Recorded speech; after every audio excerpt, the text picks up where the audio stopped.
Alors bonjour, j'espère que ça va bien.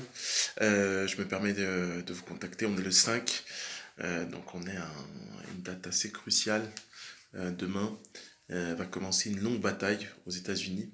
Alors juste pour équilibrer en fait l'information, c'est-à-dire que ça soit en Europe, on a une information qui est très biaisée, hein. De toute façon on l'a aussi aux États-Unis. Mais en gros, les élections américaines ont été le lieu de beaucoup de, on va dire, malversation, hein, pour pas dire trucage. On va dire que, on va dire que ça date pas d'aujourd'hui ou d'hier, que des élections aient pu être, comment dire, compromises, mais avec des soupçons de tricherie ou des tricheries avérées à petite échelle. Maintenant, la vraie question, c'est y a-t-il eu tricherie à grande échelle? Et apparemment, oui. Dans différents grands states. Et donc là, je vais essayer de rester factuel. On va rester sur des cas assez simples, hein, mathématiques. Il s'est avéré que certains counties, justement, avaient vu le nombre de voix pour Trump basculer dans le nombre de décomptes de voix pour Biden. Alors, ce que j'essaie d'expliquer assez simplement, c'est que normalement, quand on décompte les voix, une fois que vous avez gagné des voix, ces voix, elles peuvent plus descendre en fait. On peut plus vous les retirer. Donc, en gros, ça veut dire que le décompte des voix, finalement, est une fonction croissante avec le temps.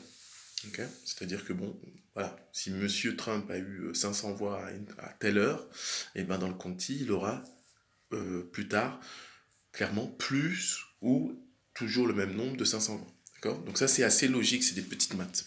Et ce qui s'est passé, c'est que des statisticiens ont remarqué que si en agrégé, donc au niveau national, au niveau de l'État, on n'a pas vu une diminution du nombre cumulé des voix de Trump, dans certains comtés, on a vu vraiment une diminution de ces voix qui ont basculé dans le camp de Biden. Il ne s'agit pas de glitch. Alors, glitch, c'était un mot utilisé pour dire qu'il y a eu un petit problème. Non. Là, il s'agit vraiment d'une fraude avérée.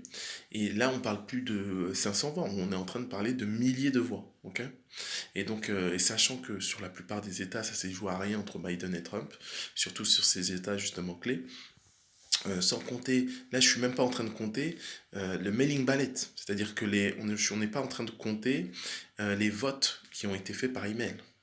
Donc il faut savoir qu'on a vu aussi qu'il y avait un problème entre le nombre de votants et le nombre de bulletins.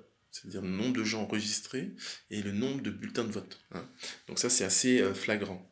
Il y a aussi quelque chose qui a été démantelé, c'est qu'on a remarqué que le nombre de personnes enregistrées dans l'État avait augmenté d'une portion totalement disproportionnée. Okay. Mais c'est pas un fait d'aujourd'hui, enfin c'est pas un fait juste d'aujourd'hui, mais ce type de tricherie a été aggravé en fait.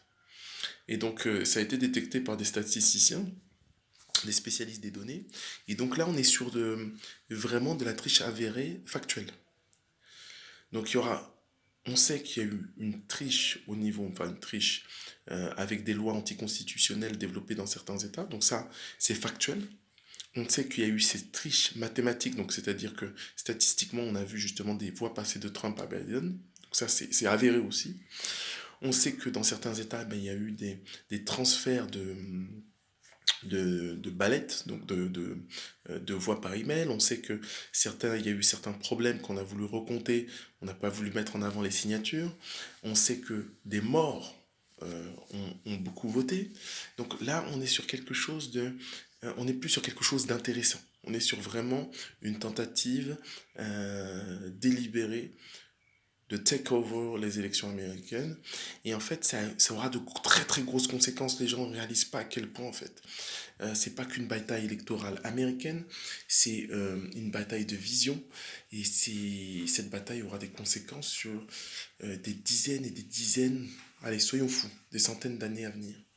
Et clairement, je pense qu'on va pas être très loin d'une pseudo-guerre civile. J'espère qu'on aura l'intelligence de faire preuve de raison objective.